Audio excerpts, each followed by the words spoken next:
Student, जो आपका आज का पेपर हुआ है इसके एमसीक्यूज का सलूशन मैं बना रहा हूँ और आपको सेंड कर देता हूँ और आप देख लीजिएगा कि आपके कितने क्वेश्चंस ठीक हैं। अब पहले एमसीक्यू है कि what is the solution set of square root X plus three equal to -5। तो बेटा आपने याद रखना है कि जब भी रेडिकल साइन के क्वेश्चन आएंगे राइट साइड पे हमेशा प्लस की वैल्यू आती है, क्योंकि देखिए जब भी आप यहाँ पर एक्स की वैल्यू पुट करेंगे तो ये वैल्यू सेटिस्फाई नहीं करेगी। देखिए ना, तो इसमें इसका आंसर आएगा आपके पास नल सेट आएगा। ठीक है, तो इसका आंसर आपके पास आ जाएगा नल सेट। ये आप कर देंगे, आप चेक भी कर सकते हैं। ठीक है, जैसे आप लिखेंगे एक्स प्लस थ्री और ये स्क्वायर रूट है इज इक्वल टू -5। आप दोनों तरफ स्क्वायर जब कर देंगे X plus three is equal to -5 का स्क्वायर, तो ये कैंसिल।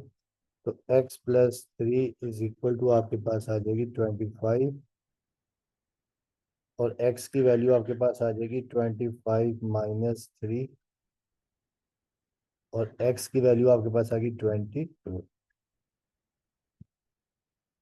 तो जब आप ये क्वेश्चन में पुट करेंगे एक्स प्लस थ्री की जगह पर देखिए 22 और plus three is equal to -5। तो ये 25 प्लस टू आपका आ जाएगा 25 इज इक्वल टू -5 और 25 का स्क्वायर रूट होता है 5 इज इक्वल टू -5। तो ये नॉट ट्रू, ये सेटिस्फाई नहीं करती, तो ये आ गया नॉट ट्रू, नॉट ट्रू। तो ये बेसिकली एक्सट्रीनियस रूट आता है। तो आपने याद रखना है कि जब भी रेडिकल साइन के क्वेश्चन हो राइट पर हो माइनस साइन, तो ये वैल्यू सेटिस्फाई नहीं करती, इसका हमेशा नल सेट आता है। ठीक है, इसका आ जाएगा नल सेट। अब आ जाए क्वेश्चन नंबर 2 की।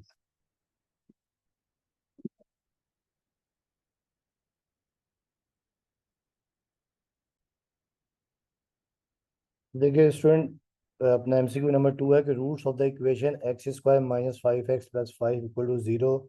Number one, irrational and unequal, imaginary and unequal, rational and unequal, rational and unequal. अब बेटा आपको याद होगा आप इसमें फार्मूला यूज करते थे कि we know that D is equal to B square -4 A.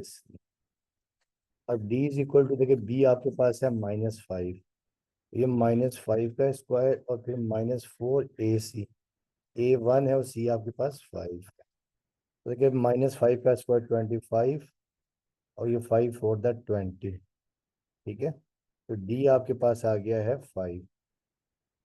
अब आपको याद होगा कि जब डी ग्रेटर देन 0 होता था और नॉट परफेक्ट स्क्वायर, कि we know that if d greater than 0 and not a perfect square, तो आप लिखते हैं कि roots are unequal and irrational. इसका मतलब ये है कि आपका जो ऑप्शन कौन सा हो जाएगा, ऑप्शन ए आपके पास हो जाएगा। ठीक है, ऑप्शन ए, ये ऑप्शन ए। अब आ जाए पार्ट 3।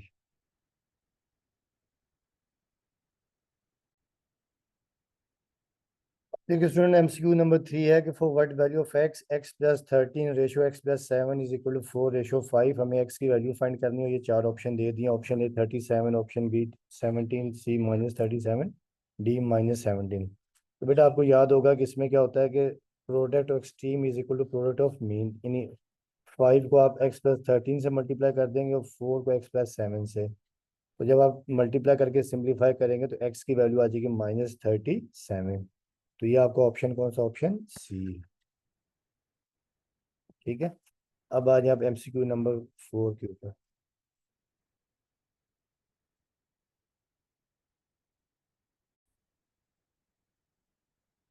देखिए स्टूडेंट, अब ये एमसीक्यू नंबर 4 है कि partial fraction of X X plus two upon x plus one into x square plus to, इसका यानी पार्शियल फ्रैक्शन क्या होगा। तो बेटा आपको याद होगा कि ये केस थी था कि डिनोमिनेटर में अगर फैक्टर क्वाड्रेटिक हो, इंट्रोड्यूसिबल हो और फैक्टर ना बन रहे हो, तो इनकी फॉर्म ये होती है। देखिए कि जैसे आपके x upon two over x plus one into x square plus two. तो पहले आप लीनियर फैक्टर लिख देंगे a upon x plus one, और फिर ये लिख देंगे B x plus C over x square plus two. इस हिसाब से देखिए कौन सी ऑप्शन आपके पास आ रही है, ऑप्शन बी आ रही है। तो ऑप्शन बी को आप टिक कर देंगे, A upon x plus one और plus B x plus C upon x square plus two. तो ये आपका ठीक है। अब आ जाए आप एमसीक्यू नंबर 5 पे।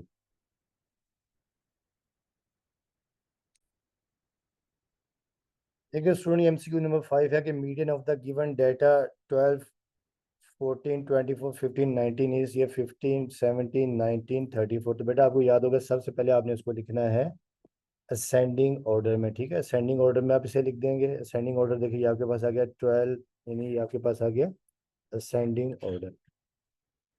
ठीक है, ये छोटे से बड़ा 12 14 15 19 20। अब आपको याद होगा कि अगर एन ऑड होता था तो ये N plus one upon two th observation. तो एन आपके पास 5 है, 1 2 3 4 5। ठीक है, एन आपके पास 5 है। तो अब आपने ये 6 अपॉन टू थर्ड ऑब्जर्वेशन आ गई। तो आप यहाँ पे देखिए जो थर्ड ऑब्जर्वेशन है वो आपके पास कौन सी है, ये 15 है, ये थर्ड है। अब आपका जो ऑप्शन हो जाएगा 15, ये ऑप्शन ए, ये आपका आंसर आ जाएगा। ठीक है, अब आ जाए आप एमसीक्यू नंबर 6 के ऊपर।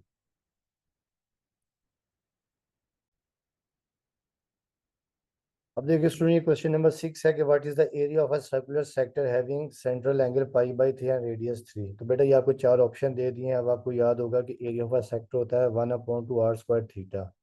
तो ए 1/2 r की जगह आपने 3 पुट कर दिया, और थीटा की जगह पाई बाई 3, 3 का स्क्वायर 9 होता है। अब ये 3 3 9 कैंसिल कर दिया आपने, और आपके पास एरिया आ गया 3 पाई बाई 2। तो इसका जो ऑप्शन आपके पास आ जाएगा, और जो ऑप्शन आपके पास है बी, 3 पाई बाई, ये ऑप्शन। ठीक है, तो ये 3 पाई बाई 2 आ गया। अब आ जाए क्वेश्चन नंबर 7 पे।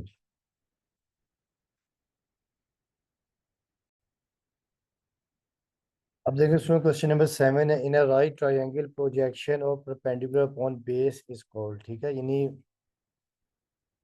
जो आपका प्रोजेक्शन और परपेंडिकुलर अपॉन बेस इस, इसे भी हम परपेंडिकुलर कहते हैं। ठीक है, तो ये आपका एमसीक्यू नंबर 7 है। अब आ जाए आप एमसीक्यू नंबर 8 के ऊपर।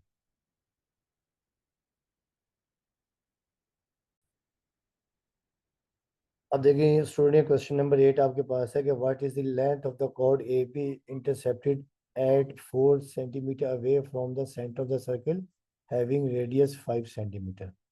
बेटा देखिए ये आपके पास एक सर्कल के अंदर एक कॉर्ड दे दिया, और आपको कह रहे हैं कि आपने length of A B find करनी है। तो अब आप देख रहे हैं कि यहाँ पर जो आपके पास है एक राइट एंगल ट्रायंगल बन रही है आपके पास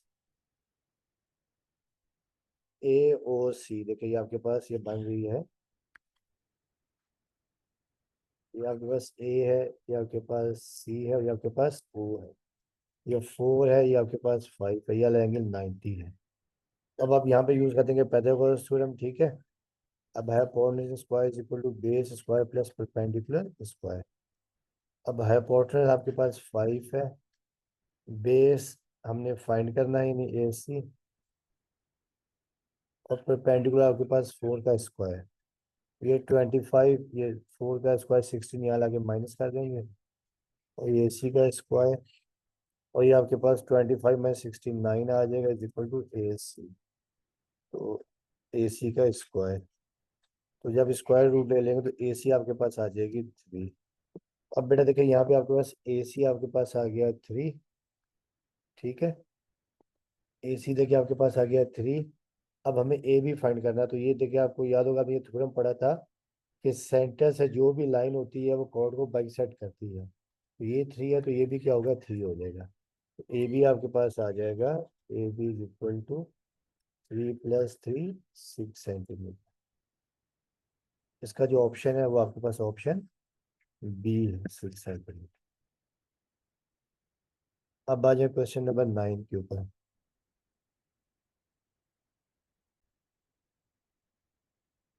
बेटा ये क्वेश्चन नंबर 9 है कि if two circle each of radius 5 centimetre touch internally the distance between their centre is. तो बेटा आपने याद रखना कि जब भी सर्कल एक दूसरे को इंटरनली टच करते हैं, उनके दरमियान, सेंटर के दरमियान जो डिस्टेंस होता है वो होता है R1 - R2, इन दोनों के रेडियस का डिफरेंस होता है। ठीक है, और एक्सटर्नली करें तो दोनों को ऐड करते हैं, इंटरनली करें तो दोनों के रेडियस को माइनस करते हैं, ठीक है।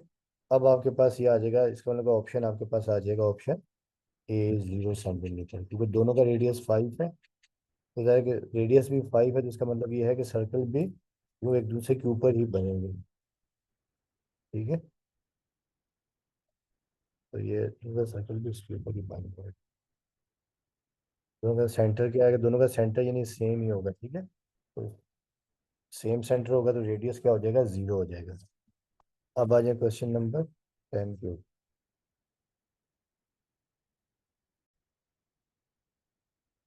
अब देखिए स्टूडेंट, आपके पास एमसीक्यू नंबर 10 है कि what is the diameter length of the drawn circle. ये आपके पास एक टेंजेंट लाइन जो सर्कल से पास हो रही है, ये डायग्राम दी हुई है।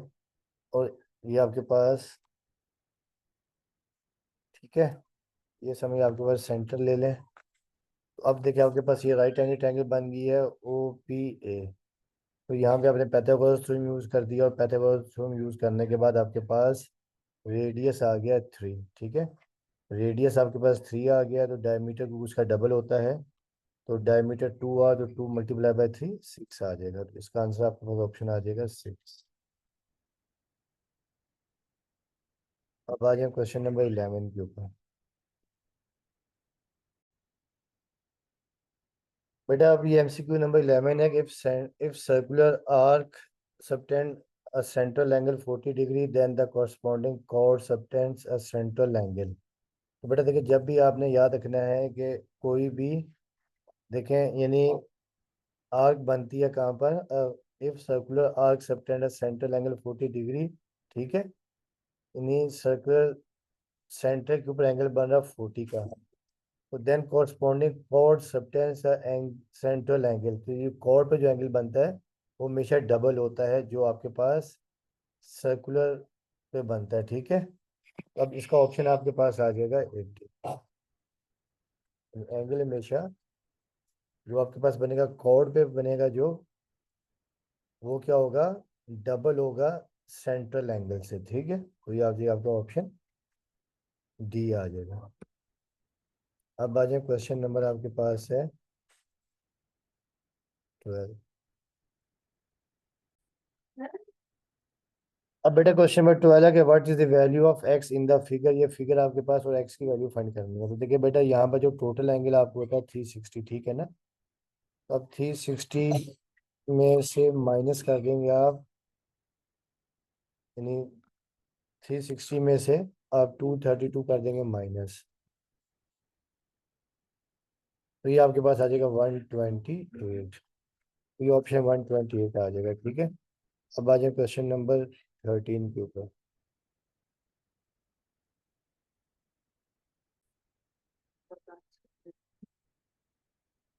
स्टूडेंट अभी क्वेश्चन नंबर 13 है कि what is the radius of a circle inside inscribed in a square of side 4 centimetre. यानी आपने बताना है कि सर्कल का रेडियस क्या है जबकि ये आपके पास स्क्वायर की साइड आपको दे दी है। तो देखिए स्क्वायर की साइड आपको दे दी है 4 सेंटीमीटर है, ठीक है।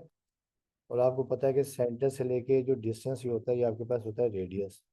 इसका मतलब ये है कि इसका रेडियस क्या आ जाएगा, 2 आ जाएगा। तो आपके पास रेडियस आ जाएगा 2, ठीक है। क्योंकि देखिए ये आपके पास, ये जो है, ये आपके पास आ जाएगा रेडियस जितनी ये लेंथ है, ठीक है। तो रेडियस आपके पास आ जाएगा 2 सेंटीमीटर। अब आ जाए क्वेश्चन नंबर 14 के ऊपर।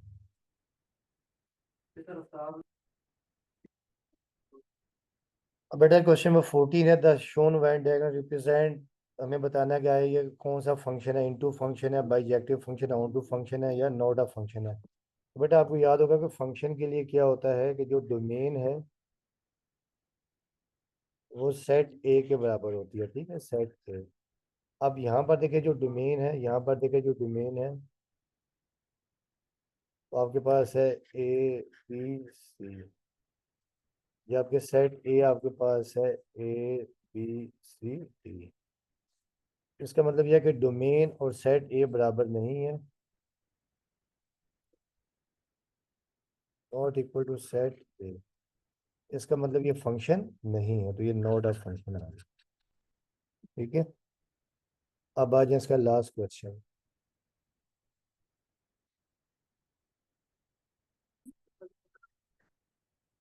अब बेटा ये लास्ट क्वेश्चन है कि simplified form of 7 + 5 omega + 5 omega square whole square is. तो बेटा आपको याद होगा, देखें कि ये 7 + 5 ओमेगा + 5 ओमेगा स्क्वायर का होल स्क्वायर है, 5 कॉमन ले लिया, तो ये आपके पास आ गया ओमेगा प्लस ओमेगा स्क्वायर। तो आपको याद होगा कि we know that omega plus omega square होता है -1 के बराबर, ठीक है। तो अब ये -1, 5 × -1 -5, तो 7 - 5 आ जाएगा 2, 2 का स्क्वायर 4, तो ये ऑप्शन ए होगा।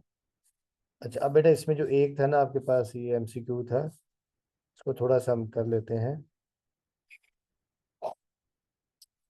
अब ये जो एमसीक्यू है, क्वेश्चन नंबर 7 है, in a right triangle projection of perpendicular upon base is. बेटा ये जीरो होता है, ठीक है, इसको आप सही कर लें। ये होता है, ये सही नहीं है, ये होता है जीरो। ये ऑप्शन आप कर लेंगे, ऑप्शन बी, ठीक है।